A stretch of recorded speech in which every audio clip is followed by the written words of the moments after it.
Hi అండి. ఈరోజు స్పైసీగా ఎగ్ గ్రేవీ కర్రీ సింపుల్గా ఎలా చేయాలో చూద్దాం.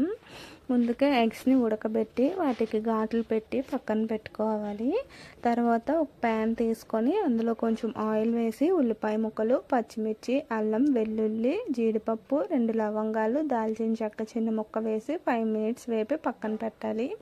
చల్లారిన తర్వాత వేపి పక్కన పెట్టిన ఉల్లిపాయ ముక్కలు మిక్సీ జార్లో వేసి కొంచెం కొత్తిమీర వేసి మెత్తని పేస్ట్లో గ్రైండ్ చేసుకోవాలి.